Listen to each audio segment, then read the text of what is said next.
Bom dia, pessoal! Começando o Super Lives, agora a segunda edição. Vamos esperar o pessoal entrar. Tá já entrando aí Wesley, Leandro, Mari, o Andrei, bom dia. Paulo Amaral, como é que vocês estão? Tudo bem? A Lia, o Jonathan, o Gustavo aí, o Flávio, Renan, bom dia, bom dia. Ontem a gente tratou de um conceito, é um pilar mais importante que tem em economia para entender a origem, né, da geração de riqueza, a importância, né, através da história da ilha, uma série de insights, né, que o crescimento econômico vem da produtividade, né? Então, antes de você querer consumir, né, você precisa gerar renda. E para gerar renda você precisa produzir, né, ofertas bem-sucedidas no mercado, que não é um ente, né? É um processo descentralizado de todas as interações da sociedade, e a gente viu que o grande dilema, então, é como produzir, já que os recursos são escassos, o tempo, você precisa de tecnologia. Foi uma aula realmente muito importante, né? E na aula de hoje a gente vai tratar de ciclos econômicos, né? Por que uma economia... O que faz uma economia crescer no curto prazo e o que faz uma economia crescer no longo prazo? A gente vai ver algumas formas de intervenção na economia por parte dos governos, bancos centrais e através de uma análise, né, de dados reais, né, aí do Brasil. Aí tem uma série de gráficos, então se prepara que hoje a gente vai ver aí uma série de gráficos e informações. E na aula de amanhã, já adiantando, a gente vai estudar o que são as tais contas públicas do governo, a dinâmica da dívida pública, contas externas para entender a dinâmica da taxa de câmbio. E com a aula de hoje e a de amanhã, vocês vão entender essa questão aí que está aí no noticiário, da tal pauta-bomba fiscal, o que estão fazendo. E hoje a gente vai ver também a influência, né, da política, né, no ciclo econômico também. Então, quando eu começar a aula, os gráficos eu vou tirar os comentários, podem ficar tranquilos. Então aí esperar o pessoal entrando, né? Então hoje a gente vai ter uns conceitos bem importantes para entender aí a dinâmica dos ciclos econômicos, né? E realmente utilizando dados reais, porque aqui tudo que a gente está fazendo, esse é um projeto da Super Live, justamente nesse momento eu poder contribuir com o melhor conteúdo de base possível de economia para vocês levarem por toda a vida, aplicarem aí tanto na vida pessoal, profissional, entender o cenário atual e também aplicar aí nos futuros cenários também. Então, vamos lá, vou tirar os comentários e a gente vai começar, pessoal. Então, vamos lá. Então, hoje a gente vai ver na prática, né, aquela frase de um economista que eu gosto muito aí, que é um dos meus livros favoritos. O nome dele é Frédéric Bastiat. O Bastiat, ele tinha um estilo que ele escrevia livros de uma forma irônica, então ele tinha todo um estilo literário muito divertido de ler. E um dos livros favoritos dele, livros deles favoritos meus, é o que se vê e o que não se vê. Em economia é muito comum isso, então a gente pode achar, não, mas está tomando essa decisão, tem uma intenção muito boa por trás, é bem intencionada, etc. Isso é o que a gente está vendo. Só que pode provocar uma consequência e um efeito colateral terrível, que é aquilo o que não se vê. E a gente vai ver hoje isso na prática. Então, hoje o tema é por que você não deve ignorar ciclos econômicos, e para falar disso a gente vai ter que trabalhar alguns conceitos antes. O primeiro deles é a pergunta, né? Uma pergunta: o que faz uma economia crescer no longo prazo? Ou o que faz uma economia crescer no curto prazo? Então vamos lá, vamos com calma.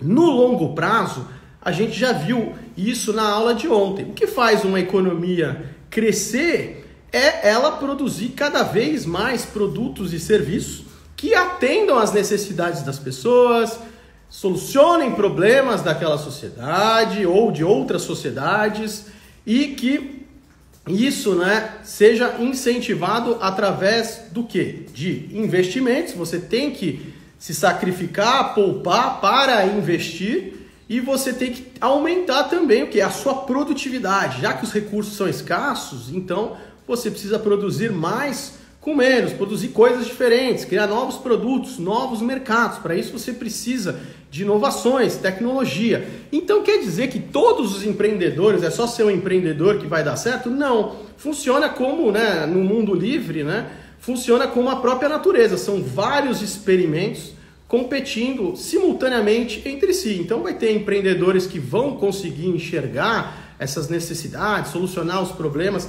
e ter ofertas bem-sucedidas, e outros não, que vão falhar. Só que como é um sistema descentralizado, os erros também servem de quê? De grande aprendizado para todo, né, o sistema. Então os empreendedores que ficam pelo caminho, eles são muito importantes, mostrando o que não fazer, o que deu errado.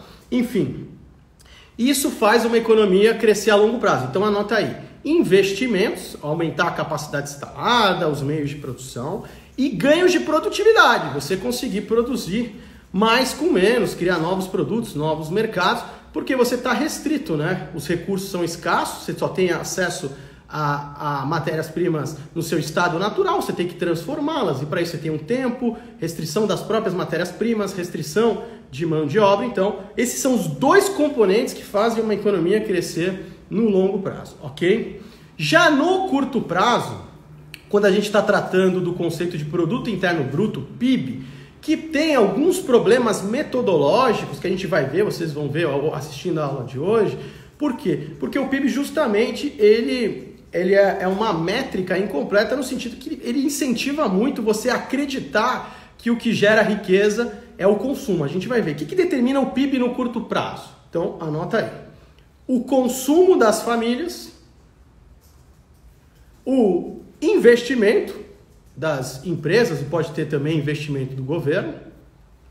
Você tem, então, consumo das famílias, os gastos do governo também, os gastos do governo, então o que o governo está consumindo, e também a diferença entre aquilo que o país ele vende para fora, que são as exportações, e daquilo que ele compra, que são as importações. Então, no curto prazo, você tem essa equação, você consegue impulsionar o PIB do curto prazo, por exemplo, incentivando o consumo das famílias. Você consegue incentivar o PIB no curto prazo, incentivando o gasto do governo. No que? Sei lá, pode construir estádio, qualquer porcaria, desperdiçar dinheiro, enfim, vai entrar na métrica do PIB de curto prazo como um crescimento, como investimento. Mas lembra, o único componente que eu falei do curto prazo que aumenta a capacidade da economia crescer no longo prazo é o quê? Investimentos. E lembra, né? Nem sempre os investimentos também eles vão se mostrar úteis, depende também da estrutura e do contexto que eles estão sendo feitos. Vamos agora dar uma olhadinha nos gráficos e aí vai ficar bem mais claro para vocês. Vamos colocar agora o primeiro gráfico. Olha aí, pessoal. Este é o gráfico dos dados do Brasil de 1993 até os dias de hoje, mais ou menos. Então vamos com calma. O que está mostrando essas curvas aí, Richard? A linha azul é o chamado PIB potencial, que é o que? É uma estimativa de quanto a economia brasileira poderia produzir naquele determinado momento sem gerar distorções, seja inflação de preços ou outros problemas econômicos que tornariam o crescimento não sustentável. O que faz essa linha azul crescer ascendentemente, acelerar a trajetória dela? São os dois componentes que eu falei para vocês: investimentos e produtividade, ganhos de produtividade. Tá aí, tudo bem? O que é essa linha vermelha, que ela é mais errática, né? Ela vai para cima, para baixo, etc. Esse é o PIB de curto prazo, já influenciado por aqueles componentes: consumo das famílias, gasto do governo, investimentos e a diferença entre o que vende para o exterior e também nós compramos do exterior. Veja como no curto prazo tudo pode ser impulsionado via consumo, mas a grande chave para um crescimento sustentável é o quê? É que a linha azul sempre cresça numa velocidade maior do que a linha vermelha. Ou em outros termos, de termos visuais, a linha vermelha evite cruzar para cima a linha azul. Porque o que acontece? Quando a linha vermelha, que é o PIB no curto prazo, passa a capacidade instalada do país, você tem uma situação que a economia está muito aquecida, operando acima da sua capacidade. Então, você tem problemas para achar mão de obra, você tem pressão, você tem inflação de preços, você tem uma série de distorções que vão acontecendo na economia porque ela está acima do que ela pode produzir. Então aquilo não é sustentável até o momento que vem um baque e derruba. Da mesma forma, quando ela está abaixo, você tem excesso de estoques, pressão por desemprego, você tem uma ociosidade ali. Então a gente vai enxergar claramente esses movimentos agora e entender as formas de intervenção que os governos fazem. Então vamos botar agora um zoom para este período aqui assinalado aqui embaixo, olha só. Este período aqui são dados reais, tá, pessoal? Esse período aí é o período de 1993 a 2001. Lembrando que o Plano Real ele foi implementado em julho de 1994, tá? 1994. O que a gente está vendo aí? Olha que maluquice. A gente está vendo várias vezes o PIB de curto prazo superando a capacidade instalada do país, que é a linha azul, e a linha azul numa trajetória meia boca, assim, né? Não muito ascendente, né? Numa velocidade ruim. O que isso quer dizer? Quer dizer que na época os descontroles, né, fiscais, quer dizer o quê? Estava incentivando só gasto do governo, o governo gastar mais do que arrecadava, tinha já um momento terrível em termos da moeda. Na aula que a gente vai falar sobre contas públicas, eu vou mostrar também para vocês quantas moedas diferentes o Brasil teve. Então, hiperinflação, uma maluquice só. Então, você vê que os governantes aí da época colocando o PIB sempre numa situação de extrema distorção, muito acima, e não incentivando o PIB de longo prazo. Então era um período que é o voo de galinha, crescia, depois a gente vai ver aqui, podemos até abrir aqui, ó, dá uma olhada.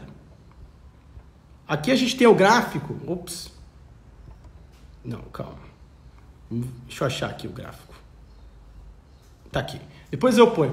Aqui a gente tem o PIB crescendo loucamente, por quê? Porque eles querem manchetes, né, no curto prazo para falar, olha, tá vendo? O que eu fiz tá certo, mas o que não se vê, não se via que o PIB de longo prazo estava aí numa trajetória meia boca e a economia sempre muito aquecida e pressionada aí por excessos de gastos do governo, baixíssimo investimento, porque como é que você vai investir para aumentar a capacidade instalada de um país em meio à hiperinflação, descontrole das contas públicas, o governo aí gastando mais do que arrecadado, mudando moeda toda hora, enfim. E aí você tem a chegada aí do Plano Real em 94, mas vejam que também, mesmo com o Plano Real, a economia operou até 1998, aí mais ou menos, bem acima da capacidade instalada, tinha a taxa de câmbio também, que era praticamente 1 para 1, né? Bandas cambiais, enfim. A gente tinha essa situação e olha o que deu aí, curva vermelha vem com tudo para baixo, né? Então, uma recessão. As sementes dessa recessão foram plantadas nesses anos aí, ó, entre 1996, 97, 98, quando todo mundo estava comemorando, achando, e veja como o calendário eleitoral influencia a eleição, no caso aí, em 1998. Vamos para um outro período agora. Neste outro período, é um período que vai mais ou menos de 2000 a 2007, 2008, quando vai ter uma reviravolta. Perceba que aí, principalmente impulsionado por um grande ciclo favorável das commodities, que isso ajudou, a nossa estrutura produtiva do Brasil é muito focada em commodities. Olha a linha azul sempre acima da linha vermelha. Então, por isso que neste período a gente conseguiu mais ou menos, bem ou mal, um chamado crescimento sustentável. O crescimento sustentável é esse. É quando o PIB de curto prazo ele cresce numa velocidade menor que o de longo prazo. Então você não chega a operar em um território de distorções. Então olha só que interessante. Então aí realmente o ciclo de commodities favoreceu. Você também teve um avanço institucional muito importante em 2001, que foi a aprovação da Lei de Responsabilidade Fiscal. Principalmente ali, o Banco Central foi proibido de emitir títulos, porque antes ele podia, então com isso ele poderia financiar o déficit fiscal. Então é uma maluquice, porque pensa, imprimir dinheiro, colocar dinheiro, resolve o problema de uma economia? Vamos pensar, agora que vocês já assistiram a primeira aula e o início dessa, vamos pensar. Todo país tem a sua estrutura produtiva, E essa estrutura produtiva tem uma capacidade, né, limitada de produzir determinados produtos e serviços. É dito pela restrição de matéria-prima, mão de obra, o tempo para fabricar aquilo ao longo daquele período, no caso do PIB a gente está vendo aí ao ano ou ao trimestre, e que tecnologia ele tem, que tipo de inovações que são incorporadas naquela sociedade, porque o grande dilema da economia, repito para vocês, é conseguir produzir as coisas. Se fosse tão fácil, por que só alguns países conseguem produzir altíssima tecnologia? Esta é a grande bobagem. Já consumo, desejos e vontades, o ser humano naturalmente ele tem, porque ele tem uma série de necessidades, se vestir, se alimentar, depois vai para outras indústrias de entretenimento, enfim, isso já tem. Por isso que o vídeo de ontem, que eu sugeri para vocês darem uma olhada da abertura do McDonald's em 1990, 31 de janeiro de 1990, na União Soviética, que foi ser dissolvida em 1991, mostra isso, uma fila quilométrica, um absurdo ali, os caras ali nunca tinham nem visto, nem sabiam, era proibido comer batata frita, então... Eu coloquei o link lá no Stories. Tá, a Tatá, ela colocou o link até nos Stories. Então, pessoal, veja aí, por isso que foi um período mais tranquilo. O período que o Brasil viveu, por isso, olha aí, por isso aí, a gente... Teve esse avanço institucional da Lei de Responsabilidade Fiscal que começa a ser ameaçada nos dias de hoje. A gente vai falar muito disso amanhã. Uma irresponsabilidade fiscal que está acontecendo. Vocês vão entender por que isso é importante, a dinâmica da dívida pública, como isso afeta a vida das pessoas. E agora vamos para um outro período. Este período aqui é logo depois da crise de 2008. Vem 2008, você tem lá um baque, uma recessão, e você começa a ter uma guinada novamente, parecida com a gente viu ali no começo dos anos 90. Olha só que absurdo. A economia de curto prazo começa a ser estimulada por uma série de aumentos de gastos do governo, principalmente, e também o consumo das famílias. E como você incentiva o consumo das famílias? Incentivando a turma a se endividar, Então você começa a criar uma série de incentivos para as pessoas se endividarem, e aí no curto prazo é lindo, maravilhoso. Então olha só quantos anos, de 2010 até 2015, a economia operando acima da sua capacidade instalada, operando em território de distorções. E não se esqueçam que neste período, para não aparecer a inflação de preços, foi feita uma série de maquiagens, tanto nas contas públicas para não mostrar esse excesso de gastos, e também para segurar os preços. Por exemplo, praticamente segurando o preço da gasolina, na época isso prejudicando a Petrobras e seus acionistas, porque a gasolina, né, o petróleo é uma commodity internacional, não adianta, não é uma vontade de um governante para determinar os preços internos daquela forma. Isso não funciona, vide a miséria da Venezuela aí, que fez subsídios aí para esse setor. Outra, quem lembra da época também que resolveu na canetada reduzir a taxa a conta de luz também. Então seguraram os chamados preços administrados, né? Essas tarifas aí que tem uma influência do poder público. E aí o que acontece? Não aparecia na média, né, do índice de preços ainda, mas depois foi explodir tudo lá em 2015 e 2016, porque não tem jeito. Economia, você tem as suas leis econômicas, como você tem a lei da gravidade, você pode não concordar com ela, mas ela vai continuar funcionando ainda assim. Então olha só, então eu separei aqui para vocês verem o que se vê e o que não se vê, pessoal. Olha a manchete da época. Lá em 2010, mais um ano eleitoral, PIB cresce 7,5% em 2010 e tem a maior alta em 24 anos. Olha só que lindo, maravilhoso. A economia brasileira está bombando. É uma economia chinesa. Olha só, a maior variação do PIB registrada, né, foi em 1973, que foi 14, só ali. Que lindo, vamos dar as mãos, vamos chorar, vamos se abraçar, maravilhoso, etc. Mas o que não se vê, quem tivesse esse conhecimento ia falar, meu Deus, A economia de curto prazo está sendo incentivada, está muito aquecida e está operando muito acima da capacidade instalada. E o PIB de longo prazo, que é o que interessa, ele está ficando estagnado, ele está desacelerando. Olha a linha azul. E por que desacelerando? Para você incentivar produtividade e investimentos, o que você precisa? Você precisa de um bom ambiente de negócios que tenha respeito à propriedade privada, segurança jurídica. Lembra no episódio aí da luz, né? O que aconteceu? Imagina, vamos mudar todas as regras do jogo, aí antecipar as concessões, que se dane os contratos, etc. Você precisa ter segurança jurídica, você precisa ter uma carga tributária que não sufoque os empreendedores, você precisa literalmente eliminar burocracias, porque as empresas no Brasil, elas perdem mais tempo calculando quanto de impostos que elas têm que pagar. Isso é um absurdo, isso não só os empreendedores. Por exemplo,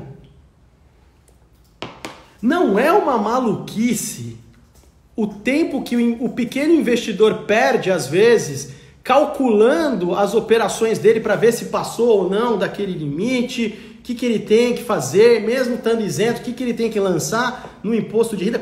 Eu conheço gente que às vezes deixa de investir porque tem medo, não, eu não vou conseguir declarar, vão tomar uma multa, etc. Isto é ambiente de negócio, isso é terrível. A gente vai ver na última live, na live 5, justamente o papel do mercado financeiro em relação à economia. Então veja que absurdo você perder tempo com burocracia, mudanças de regras do jogo e outras coisas que dificultam também o investimento.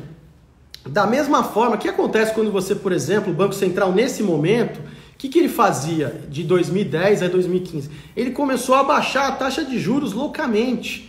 E então ele criou um patamar artificial com a economia já acima da sua capacidade instalada e mandando uma mensagem errada para as pessoas. Primeiro para as pessoas, não, o céu é o limite, pode se endividar à vontade, etc. Então as famílias aí, você não teve crescimento de renda porque você não está aumentando a produção e você apenas incentivando as pessoas a se endividar, empresas se endividarem, o próprio governo se endividando também loucamente. Depois a gente vai ver amanhã na dinâmica da dívida pública.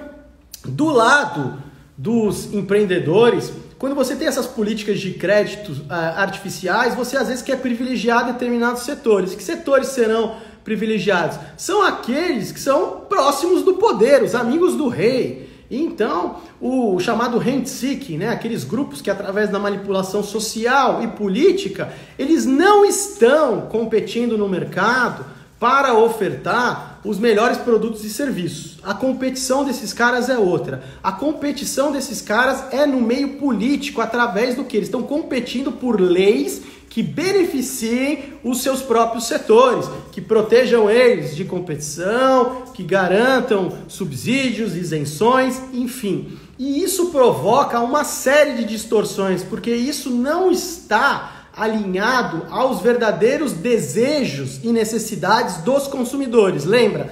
No mundo livre, a soberania é do consumidor. E como é feito essa votação? Da forma como a natureza faz, descentralizada, um processo descentralizado que é resultante, é fruto de todas as interações da sociedade.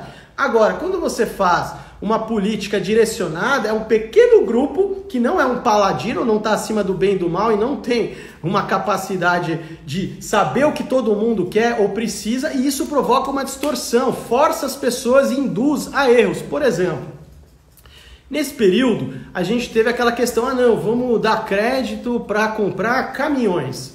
E aí, o caminhão era muito barato, muita gente começou a querer ter frota, foi lá de frete, foi lá comprando caminhões. Qual foi? Isso é o que se vê. Que bonito, vai incentivar caminhões. O que não se vê. Com isso, você criou uma oferta absurda de caminhões. Lá na frente, você desabou o preço do frete até torná-lo algo que rodando no prejuízo e que desembocou anos depois no quê? Na greve dos caminhões. Além disso, essa farra do crédito direcionada e para os amigos do rei, também você tem um incentivo a maus investimentos. projetos que não seriam aceitos normalmente em condições aceitas e que são aceitos, o cara faz qualquer porcaria, não tá nem aí, não. Que nem a gente ouviu recentemente esse papo furado e tá ouvindo ainda que a taxa básica de juros do Brasil será baixa para sempre, que é uma conquista, que já tá dado caramba, cara pálida. Olha aí as contas públicas, olha a farra fiscal voltando aí, eles estão utilizando aí a questão da pandemia do coronavírus como uma desculpa para um descontrole fiscal absurdo e não chega nas pessoas que tem que chegar esses recursos, compras sem licitação, pagando 3, 4, 5 vezes o preço das coisas, então é um estrago danado. E aí quando vem a conta, ou seja, a economia, ela cai na real, né, já que você direcionou sua estrutura produtiva para coisas que as pessoas não querem, não precisam, não necessitam, são coisas para os amigos do rei, você tem um choque de realidade e aí começa um processo de ajuste. E aí nesse processo de ajuste, essas empresas ineficientes e porcarias que deveriam ser filtradas e desaparecerem, não, elas são socorridas, elas recebem mais subsídios, enfim, é algo bizarro. Hoje o que está acontecendo? Desde essa recessão fortíssima aí de 2015, 2016, naquele biênio, a economia ficou muito abaixo da sua capacidade instalada, a ociosidade, e vinha se recuperando lentamente, agora vai sofrer um grande baque, mas aí vem um pulo do gato importante, pessoal. Vejam a tristeza e o crime que foi cometido, a curva, que é a linha azul, praticamente horizontal. Isso é algo que me deixa profundamente triste de ver isso. Quer dizer o que? A nossa capacidade de produção estagnada. Tanto é verdade que neste ano, se não fosse a queda decorrente da atividade econômica fortíssima pelos efeitos secundários do coronavírus, muitas vezes por esses lockdowns aí que ninguém dá uma data para terminar, não tem transparência em relação aos dados da saúde, do tal achatamento da curva. Em vez de falar, não, essa é a previsão aqui, esta é a capacidade, a gente acha que vai chegar aqui, vai estar aqui, conferindo todo dia, usem máscaras, façam isso, façam aquilo, prevenção, fechamos aeroportos assim que soubermos da história dessa pandemia na China, vamos fazer um controle rigoroso dos grandes hubs de transportes, enfim, nada disso, enfim. Eles simplesmente estão empurrando o pico para o inverno, isso é uma conversa para outra live, né? Mas olha só o que aconteceu com a nossa capacidade. Então vamos dar uma olhada agora nos dois componentes que determinam o crescimento de longo prazo para a gente ver esse raio-x mais de perto. Taxa de investimento em relação ao PIB. Então aqui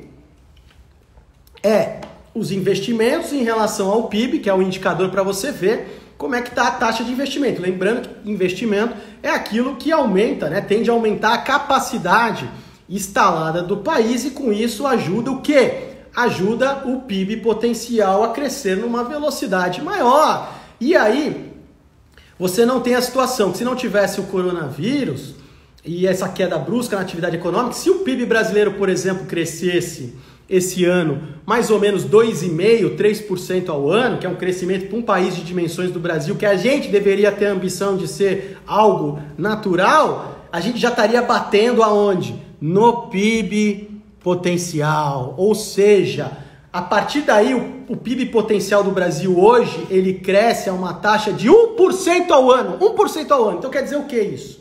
Quer dizer que, ao ser atingida essa capacidade instalada, ou seja, se o PIB crescesse 2,5%, 3% esse ano, qualquer crescimento posterior dos anos seguintes, acima de 1%, já colocaria o país em territórios de distorções. Olha isso, olha que absurdo, ou seja, voos de galinha condenados a crescer mediocremente 1% ao ano, que isso não satisfaz o país de dimensões continentais como o Brasil. E é fácil você fazer o PIB de longo prazo, aí o PIB potencial crescer? Não é um processo que você resolve num estalar de dedos, num piscar de olhos.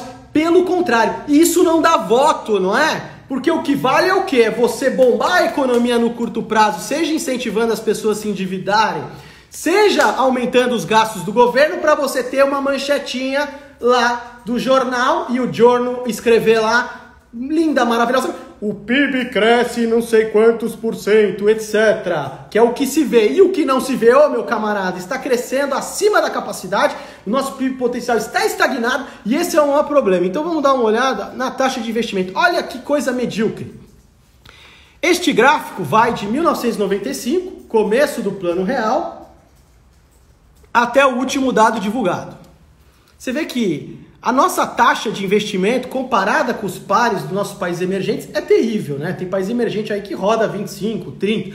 Você vê que lá no começo do Plano Real, 20. Aí o negócio cai para 17.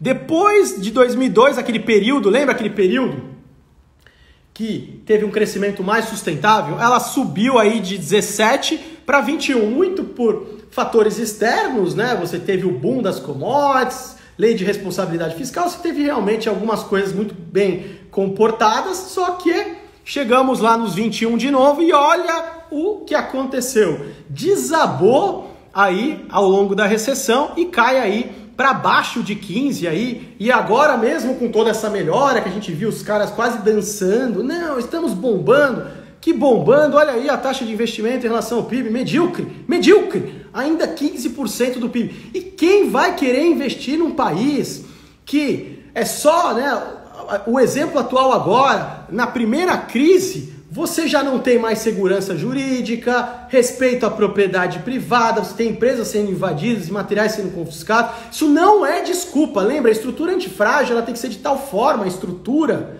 que no meio do caos e da desordem, que mesmo nesses eventos, é aí que ela mostra a sua força. É aí que ela mostra a sua força. Mas quando você tem uma centralização de poder e recursos, você permite que um homem ou um grupo de homens tenha o poder da caneta de determinar. Você pode trabalhar, você não pode, você pode isso, você pode aquilo, enfim.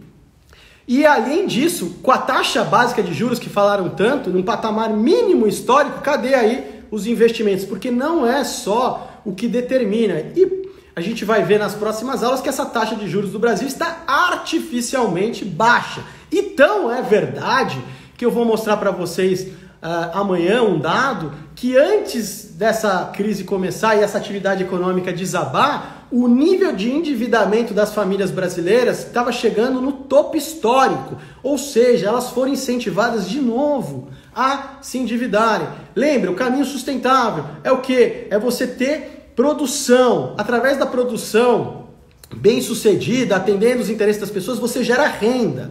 Com a renda, você pode consumir parte dela, parte você poupa para você investir e aumentar a produção, continuar neste processo sustentável de criar prosperidade, né? De gerar riqueza. Agora, quando você tem o atalho que é, não, já vai direto para o consumo, não, mas não tem problema, se endivida, e do outro lado a produção do país está restrita e estagnada, o que você está provocando?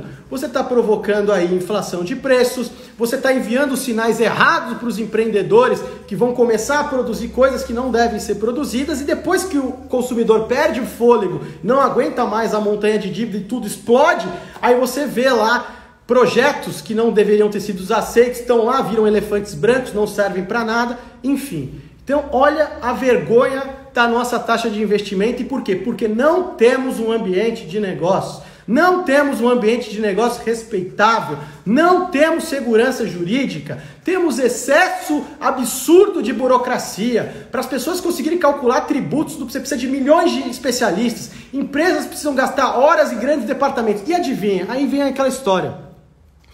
Quem pode bancar um departamento contábil e de advogados para lidar com esse mar de legislação que tem no Brasil?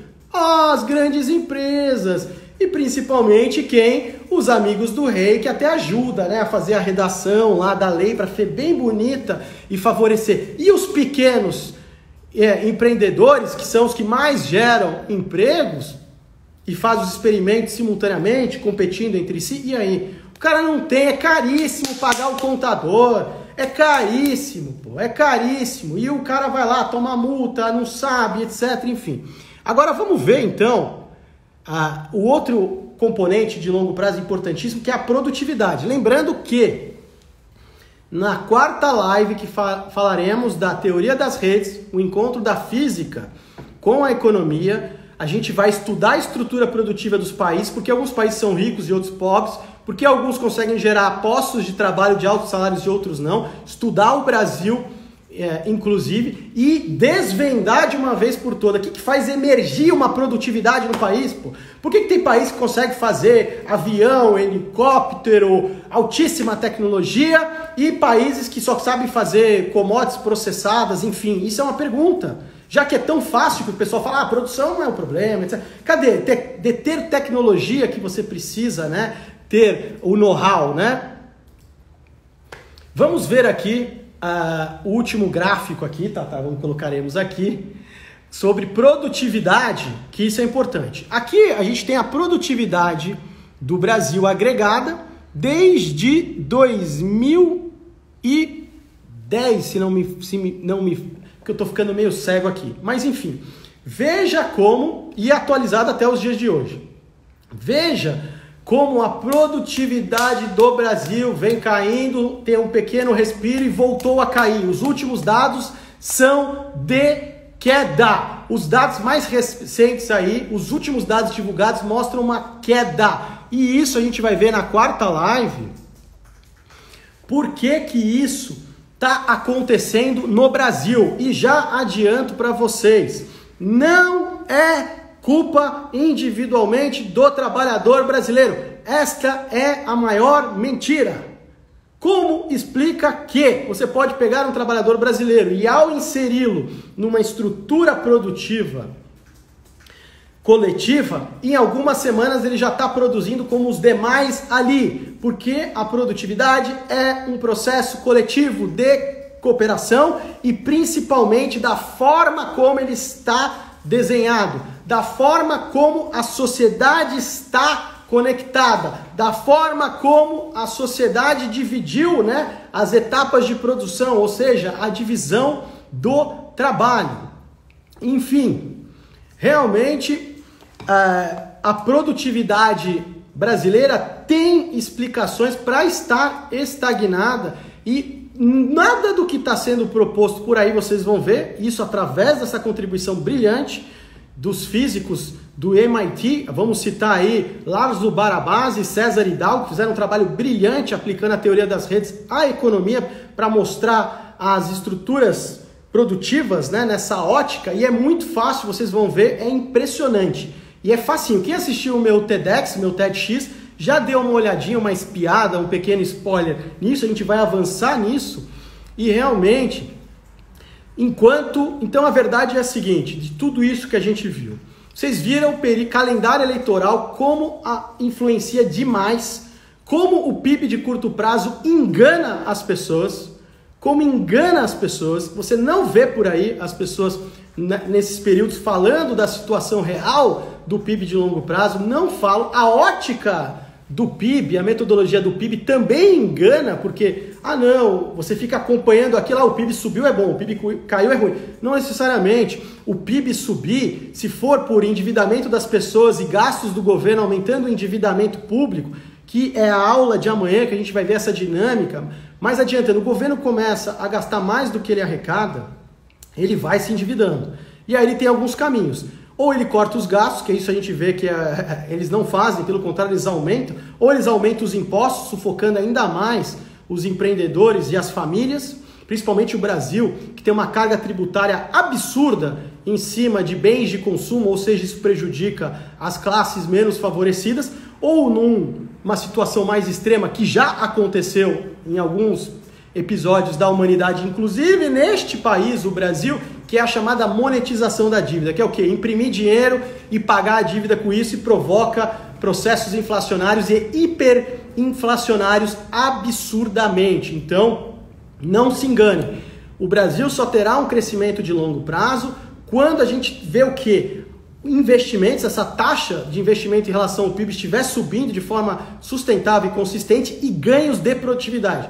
Para ganhos de produtividade, aí você precisa ter um bom ambiente de negócio, segurança jurídica, você precisa ter um espírito dentro da sociedade de cooperação, de incentivar empreendedores, experimentos para você desenvolver tecnologias, inovações. E só para adiantar aqui, o último gráfico, prometo, pessoal. Esse é o último dado aí, a curva vermelha é as novas projeções para a relação dívida-PIB do Brasil e a azulzinha era a antiga. Dá uma olhada aí, olha aí. E eu vou mostrar para vocês que, na verdade, a dívida pública ela é muito maior do que a divulgada. Muito maior, porque você tem o quê? Olha lá, já estão projetando mais de 100% do PIB em 2030, só que na verdade ela já está muito mais alta. E por quê? Porque a metodologia que o Brasil utiliza para a dívida pública é uma metodologia que só o Brasil tem. E aí vocês vão ver como a dívida ela é muito maior. Então eu vou ativar novamente os comentários. E já vamos para o encerramento. Lembrando aqui que a frase de hoje, pessoal, é isso. Em economia tem o que se vê e o que não se vê. Essa é a frase. O que se vê e o que não se vê. Para uma economia crescer no longo prazo, ela precisa o quê? Investimentos e ganhos de produtividade. Agora, para voo de galinha e ter headline no jornal para enganar o povo, aí basta você incentivar as pessoas a se endividarem por um tempo e consumirem e os governos aumentarem seus gastos. Vai ser lindo, maravilhoso no curto prazo, mas uma hora a conta vem e vem muito forte, porque a riqueza vem o quê? Da capacidade que você tem de produzir, e produzir no sentido de atender às necessidades das pessoas, aquilo que elas estão demandando, criar novos mercados, produtos e serviços para melhorar a vida das pessoas. Isso sim é um crescimento sustentável, isso sim é prosperidade. Então, adiantando a aula de amanhã, dinâmica da dívida, as contas públicas do governo, dinâmica do dólar em relação às contas externas e mais. Vocês vão ficar chocados. A nossa dívida pública ela é muito maior do que a divulgada porque utilizamos uma metodologia que só o Brasil utiliza e nenhum outro país utiliza também. Quero agradecer demais de coração todos que estiveram presentes nesta segunda live aí, que são 5 lives, super lives aí desse conhecimento de base. Estou fazendo de coração aqui para vocês. Espero que vocês tenham gostando e tenho certeza que vocês vão utilizar este, conhecimento para toda a vida. Então é isso aí, pessoal. Até amanhã, 8h35 da manhã, mais uma aula explosiva e depois a quarta live, Teoria das Redes, que a gente vai desvendar essa questão da produtividade, e a quinta e última live, Mercado Financeiro Aplicado à Economia. Você somando essa série de lives, vocês vão ver que vai ser mind blow aí, ou seja, você vai enxergar a economia com outros olhos. Valeu, pessoal, grande abraço e até a próxima!